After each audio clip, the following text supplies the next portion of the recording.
Hola, soy Julio Sepáez y les doy la bienvenida al capítulo 26 de las palabras clave. La lectura como creación en el sentido sartreano y la lectura como placer en el sentido borgiano.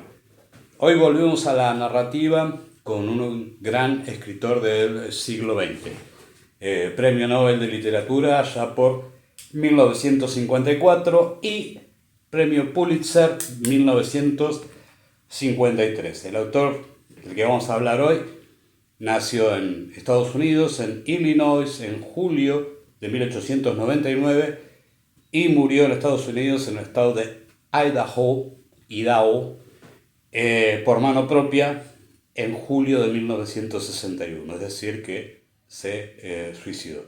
El autor de que vamos a hablar hoy es, ya lo habrán adivinado, Ernest Hemingway. Ernest Hemingway era el hijo de un médico que también, digamos, terminó su vida voluntariamente con un suicidio. Ahí tenemos el adelanto. Muy tempranamente abandona el hogar familiar. Dijimos que había nacido en 1899. Abandona el hogar familiar, realiza una serie de aventuras por las zonas de los Grandes Lagos en Estados Unidos, desde adolescente, que aparecen en muchos de los cuentos donde el protagonista es Nick Adams, y ya entre los 17 y los 18 años se alista como voluntario, intenta entrar en el ejército italiano, que en esa época estaba en guerra contra el imperio austrohúngaro en el frente alpino. Por problemas de vista no lo aceptan como soldado, pero sí lo aceptan como conductor de ambulancias.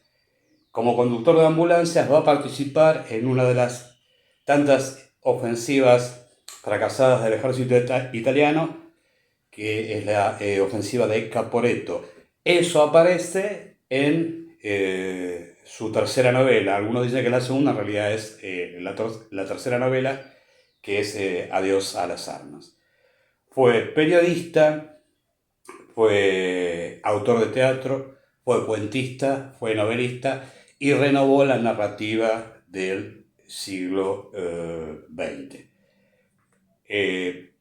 Como de costumbre, nosotros intentamos hablar de un libro, de toda la obra de un autor, para entrar a la obra precisamente por el libro que elegimos.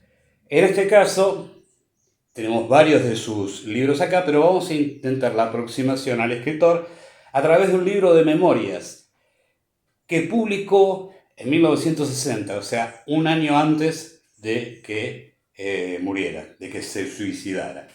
Y el libro es A Movable Feast, traducido al castellano como París era una fiesta.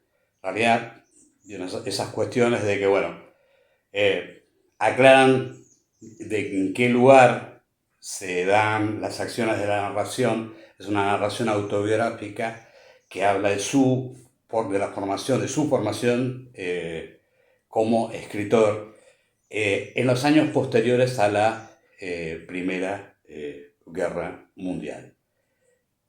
Vamos a escucharlo entonces a Ernest Hemingway en algunos fragmentos de París era una fiesta o A Movable Feast de 1960.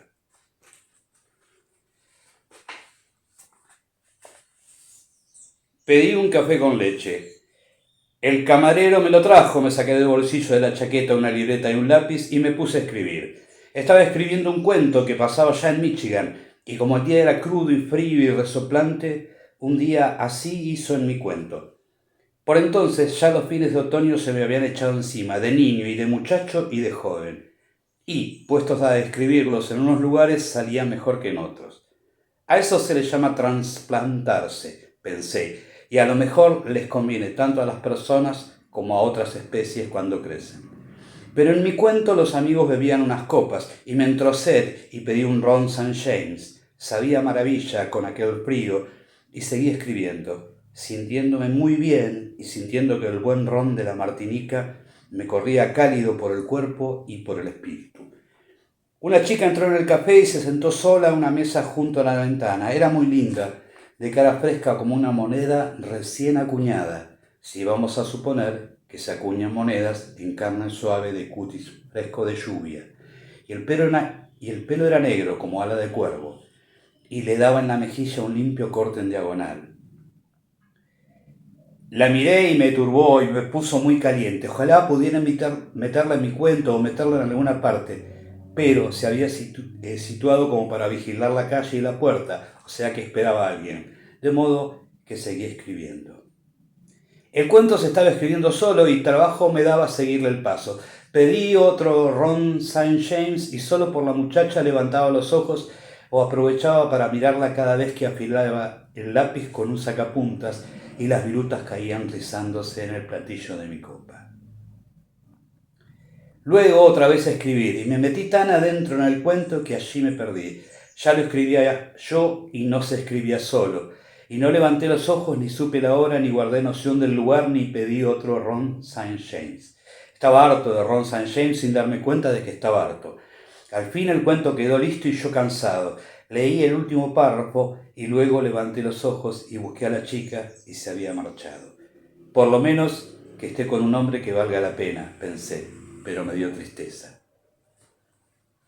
Esos recuerdos de su juventud en París. Recordemos que estamos hablando del año 1920-1921, o sea que Hemingway tenía entonces 21 o 22 años, era muy joven, ¿sí? Y todavía no sabía qué iba a hacer de su vida, porque si bien trabajaba de reportero y después enganchó corresponsalías extranjeras y viajó por Europa y por el Próximo Oriente, no tenía una casa propia, no tenía ingresos fijos, lo único que lo apasionaba a él era escribir, ¿sí? Este esfuerzo valió la pena y a fines de los 20 ya primero publica una novela satírica que se llama The Torrents of Springs, o Los Torrentes de la Primavera, Los Remansos de la Primavera. Y después publica la primera obra en la que se destaca, que es Fiesta, que también tiene otro título, que esto pasaba con las novelas de Hemingway. The Sun Also Rises. El sol también amanece o también se eleva o también aparece. Esos son los dos títulos de la primera novela que empieza a hacerlo aparecer en el ambiente literario del exilio. Recordemos que él está en París, él no vivía en Estados Unidos. Y empieza a reconocerse en su esfuerzo como escritor, como representante de una nueva generación que viene a renovar la narrativa occidental. Él se identifica con lo que se llama la generación perdida, generación perdue, que en realidad tampoco lo inventa él, sino que él se encuentra una amiga que lo ayudaba, que lo empieza a meter en el ambiente literario, que es una escritora que vivía en París, Gertrude Stein, y él lo cuenta también en París en una fiesta, esa idea, ese concepto de generación perdida. Él lo cuenta de esta forma. Estábamos de vuelta al Canadá y vivíamos en la Rue Notre-Dame des Champs, y Miss Stein y yo éramos todavía buenos amigos, cuando ella lanzó el comentario ese de la generación perdida. Tuvo problemas con el contacto del viejo Forte que entonces guiaba, y un empleado del garage, un joven que había servido en el último año de la guerra, no puso demasiado empeño en reparar el Ford de Miss Stein, o tal vez simplemente le hizo esperar su turno, después de otros vehículos. El caso es que se decidió que el joven no era serio, ¿no? Y que el patrón del garage le había reñido severamente de resultas de la queja de Miss Stein. Una cosa que el patrón dijo fue: todos vosotros sois una generación perdue. Eso es lo que son ustedes, todos ustedes son eso, dijo Miss Stein. Todos los jóvenes que sirvieron en la guerra son una generación perdida. ¿De veras? Dije. Lo son, insistió, no le tienen respeto a nada, se emborrachan hasta matarse. ¿Estaba borracho ese joven mecánico?, pregunté. Claro que no. ¿Usted me ha visto alguna vez borracho? No, pero sus amigos son unos borrachos. A veces me he emborrachado, dije, pero no la visito a usted cuando estoy borracho. Desde luego que no, no dije eso. El patrón de ese muchacho estaba probablemente borracho a las 11 de la mañana, dije. Así le salen de hermosas las frases. No me discuta, Hemingway, dijo Miss Stein. No le hace ningún favor. Todos ustedes son una generación perdida, exactamente como dijo el del garage. Cuando luego puse las palabras del garajista referidas por Miss Stein como epígrafe de mi primera novela, procuré equilibrarlas con una cita del Eclesiastés. Pero aquella noche, mientras caminaba de vuelta a casa, pensé en el muchacho del garage y me pregunté si alguna vez le habrían transportado en uno de aquellos vehículos que reparaba, precisamente en un Forte, cuando los tenían convertidos en ambulancias. Me acordé de cómo se quemaban sus frenos bajando por las carreteras de montaña con toda una carga de heridos, hasta que para frenar había que poner la primera y finalmente la marcha atrás, y de cómo los últimos ejemplares que quedaban fueron despeñados por una pendiente, vacíos, para que tuvieran que reemplazarlos por grandes Fiat con buenos cambios en H y con frenos metálicos. Pensé en Miss Stein y en Sherwood Anderson y en lo que significan el egoísmo y la pereza mental frente a la disciplina. Y me dije, ¿quién trata a quién de generación perdida? O sea, esa idea de autorreconocimiento frente al establishment literario y la idea de que tiene que crear algo nuevo y la pasión por escribir. Ahora bien, Hemingway también un personaje polémico por algunas actitudes que tenía, o sea, tampoco vamos a decir, era un gran escritor, pero tenía actitudes bastante violentas, era un aficionado a la caza, era un aficionado a las corridas de toros. Hay un libro periodístico que Hemingway escribió, que es Muerte en la tarde, que es una narración sobre las corridas de toros que los apasionaban. Es un libro terrible en la descripción de la ferocidad de la corrida y en algunas consideraciones que hace Hemingway, ¿sí? O sea, es un libro que es muy difícil de leer, pero plantea también esa idea que tenía, que recorre toda la obra de Hemingway, que es la atracción por la muerte, por el riesgo, y de hecho su vida, seguimos la biografía, hay una muy buena del autor de Anthony Burgess, el autor de La Naranja Mecánica, donde pone la figura de Hemingway como escritor y como persona, y las contradicciones que se ven en sus actitudes. Le gustaba correr riesgos personales, no solamente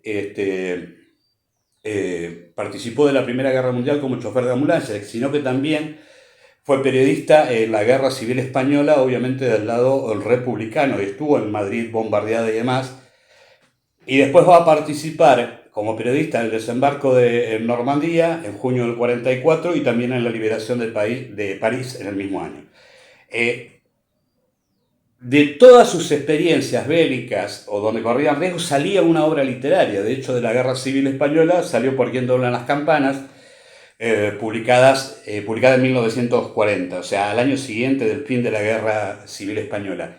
Y ahí, digamos, más allá de que hay una historia de amor y de compromiso, creo que hay una de las mejores descripciones de lo que es una revolución en un pueblo pequeño, y lo que era la lucha de clases en esa España amenazada por la contrarrevolución, por el fascismo y por otro lado por la moderación para los sectores más radicalizados, precisamente de la Federación Anarquista Ibérica, ¿no? Entonces hay una escena, hay un capítulo donde una protagonista ficcional, pero Hemingway se había documentado fehacientemente, cuenta qué pasa con los sectores dominantes de un pequeño pueblo cuando la revolución anarquista triunfa, ¿no? Es, digamos, tiene una potencia eso, que es uno de los momentos por ahí mejores de la literatura de Hemingway, y como documento histórico de lo que es el conflicto de clase está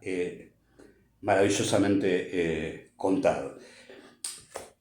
Hago esta consideración y aparte, después obviamente, no solamente eso, sino que sobre la Guerra Civil Española, no solamente escribió Por quién doblan las campanas, sino la obra de teatro Las Quintas Columnas y los cuentos de la Guerra Civil Española. Entonces, digamos que en determinado momento la idea de que tenía que vivir la experiencia para después contarla, aunque la ficcionalizara, llevó a, en determinados aspectos, a aparecer el personaje Hemingway se terminó devorando al escritor Hemingway, ¿sí? Pero, digamos, y hay una novela tardía, Más allá del río y entre los árboles, que es digamos, una obra menor, con mucha menos potencia, mucha más tristeza, donde ya se repite, o sea, hay un proceso de agotamiento de la persona, más allá de los accidentes que tuvo, que zafó de casualidad, accidentes aéreos, accidentes de casa, heridas menores y el problema del el alcohol. O sea, ya a finales de sus 50 años ya tenía los daños, las consecuencias de los accidentes, los daños físicos que no se habían superado completamente y al mismo tiempo los daños que estaba generando el alcohol en su organismo, ¿sí? No vamos a decir qué fue lo que lo llevó a terminar con su vida a los 61 años, allá por 1961, y la forma elegida, no sabemos. Uno nunca puede llegar a saber y nosotros, más allá de la persona, lo que intentamos hacer en este espacio es reivindicar al escritor. Y él planteó una teoría literaria novedosa que después fue mal copiada por un montón de personas que no eran Hemingway, que es la famosa teoría del iceberg. Y, para ser claros, vamos a citarlo a Hemingway. Hemingway, en una entrevista que le hizo la revista literaria del Paris Review, ¿sí? Y ahora les digo la fecha, exactamente la entrevista es de 1958. En esa entrevista, si bien se ve que tiene una actitud bastante reacia frente a las preguntas que no le gustan, sí desarrolla con claridad su teoría del iceberg.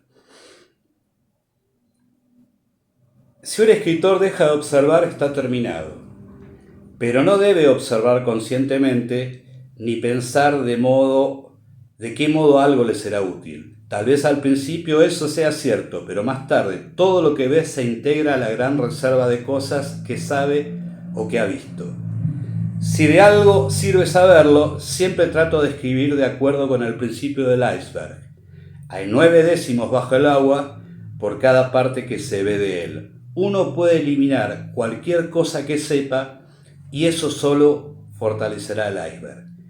Si un escritor omite algo porque no lo sabe, habrá un agujero en su relato.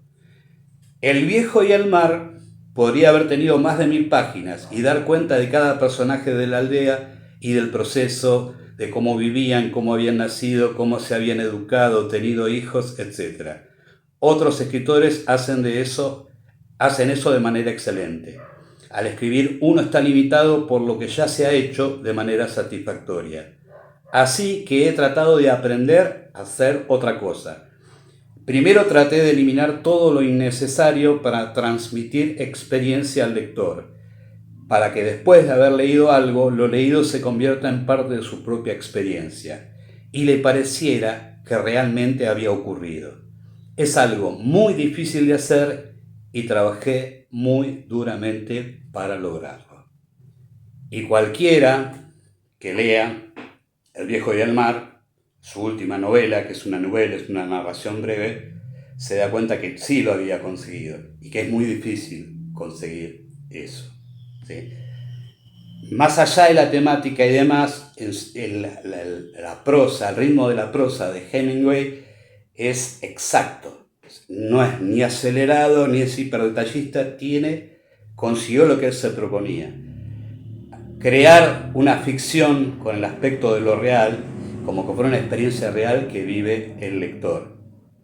Yo me voy a utilizar la primera persona del singular, tuve una revelación allá por mis 15 años leyendo por primera vez For Whom the Bell Tolls, o sea, por quién doblan las campanas, leyendo una descripción del protagonista mirando el puesto de guardia desde el cerro para ver cómo se podía dejar sin efecto en un ataque para volar el puente, me sentí, lo vi, fue una revelación, una epifanía. A partir de ese momento empecé a, intentar seguir leyendo a Hemingway. Y creo que lo que él se proponía lo consiguió con la teoría del iceberg. Las tramas son más bien, digamos, no son tramas urdidas, pensadas. Él, aparte de lo que pensaba él, escribió un cuento y si veía que el cuento daba para más, seguía hasta, eso es lo que dice, obviamente, en una novela tan compleja, por quién doblan las campanas, hay algo más que eso, ¿sí? Donde se nota más eso es en Adiós a las armas, que no deja de ser una historia de amor en el marco de la Primera Guerra Mundial. Y cualquiera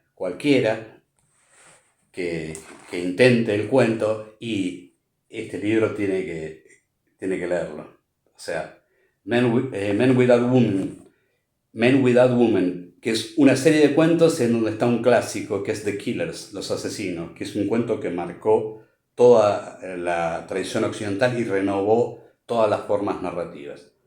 Bueno, yo sugeriría al que quiere conocer al Ernest Hemingway, aprendiz de escritura, y divertirse un poco para ver qué pasaba en París en la década de 1920, leer París en una fiesta. Y si no, iniciarse en la lectura de Ernest Hemingway con los cuentos de hombres y mujeres, o con una historia de amor en un marco de guerra, como en Adiós a las armas, o con una gran novela extensa que es Por quién doblan las campanas. No se van a arrepentir. Así que buena suerte, buena lectura y hasta la próxima.